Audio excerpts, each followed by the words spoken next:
ಏನೇ ನೋಡಪ್ಪ, ಯಾವ ಸಂದರ್ಭದಲ್ಲಿ ಏನನ್ನು ತೀರ್ಮಾನ ತಗೋಬೇಕಾಗ್ತದೋ ಹೈಕಮಾಂಡ್ ಆ ಸಂದರ್ಭ ತೀರ್ಮಾನ ತಕ್ಕಂಗೆ ನಮ್ಮ ಪಕ್ಷದ ಶಿಸ್ತನ್ನ ನಾವು ಆ ಸಿಪಾಯಿಗಳಾಗಿರ್ಬೇಕಾಗ್ತದೆ. ಪಾರ್ಟಿ ಏನೇನು ತೀರ್ಮಾನ ತಗೊಂಡೆ ಕೆಎಂಎಫ್ ಅಧ್ಯಕ್ಷ ಫೈನಲ್ ಆಗಿತ್ತಾ? ಕೆಎಂಎಫ್ ಅಧ್ಯಕ್ಷ ಫೈನಲ್ ಆಗಿದ್ದ ರಾಜಕಾರಣ ಹಣೆ ಬರದಿಂದ ಏನನ್ನು ಬರ್ತದೆ?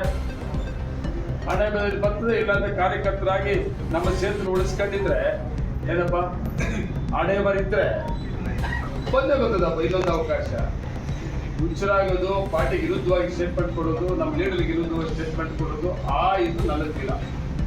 ಏನೇ ತೀರ್ಮಾನ ತಗೊಂಡು ಪಾರ್ಟಿ ಹೈಕಮಾಂಡ್ ಹೇಳಿದಾರೆ, ಕೆಎಂಎಫ್ ಅಧ್ಯಕ್ಷ ನೀವು ಮಾಡ್ತೀವಿ 1 ವರ್ಷ ಮಾತಾಡಲಿ ಅಂತ. ಹೈಕಮಾಂಡ್ ಪ್ರಕಾರ ನಾನು ಗೌರವವಾಗಿ ಸುಮ್ಮನೆ ಇದ್ದೀನಿ. ಇವತ್ತು ನನಗೆ ಗೌರವ ಇದೆ, ನಂಬಿಕೆ ಇದೆ. ಹೈಕಮಾಂಡ್ ಏನೇ ತೀರ್ಮಾನ ತಗೊಂಡ್ರು ಕೂಡ ನಾನು ಅದು ಬದ್ಧವಾಗಿದೆ. ಕೆಎಂಎಫ್ ಸ್ಟ್ರಾಂಗ್ ಯಾವ್ದಿಲ್ವಾ? ಎಮ್ಎಲ್ಎ ಕೆಲವು ಸ್ಟ್ರಾಂಗ್ ಅಲ್ವಾ?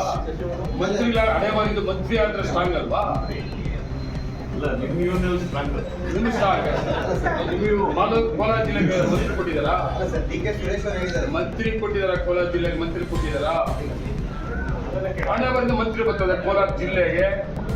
4 ಜನ ಎಮ್ಎಲ್ಎ ನಂಜೇಗೌಡ ಬರ್ಬೋದು, ಇಲ್ಲ ನಾರಾಯಣಸ್ವಾಮಿ ಬರ್ಬೋದು.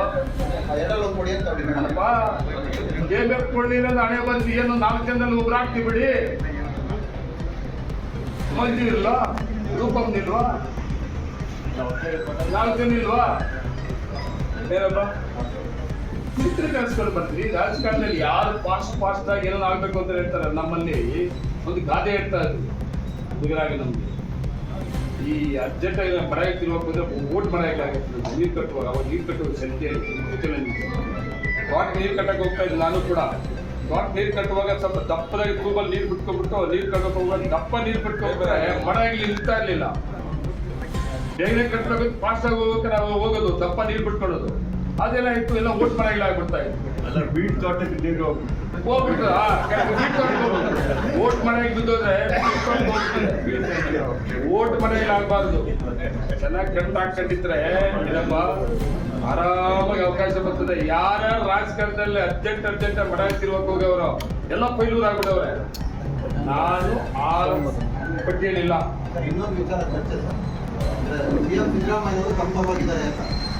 ಟೋಟಲ್ ಕಾಂಗ್ರೆಸ್ ಪಾರ್ಟಿ ಹೈಕಮಾಂಡ್ ನನ್ನ ಪರ ಇದೆ. ಯಾಕಂದ್ರೆ ಇಷ್ಟೇ ಪಾರ್ಟಿಗೆ ವಿರುದ್ಧವಾಗಿ ಮೊದಲು 5 ವರ್ಷ ಎಮ್ಎಲ್ಎ ಆಗಿದೆ. ಬಿಜೆಪಿ ಸುಮಾರು ಜನ ಎಮ್ಎಲ್ಎ ಹೋಗ್ಬಿಟ್ರು.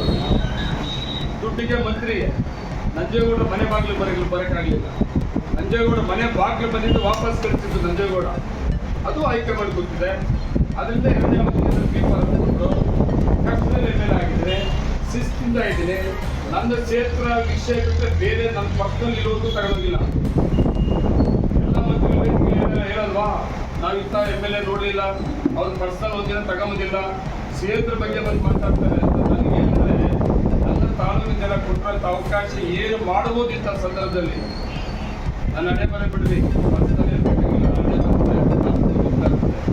ಏನು ಮಾಡ್ಬೋದು ಅದನ್ನ ಕನಸು ಕಾಣ್ತಾ ಇದ್ದೀನಿ. ಇನ್ನೇನಿಲ್ಲ.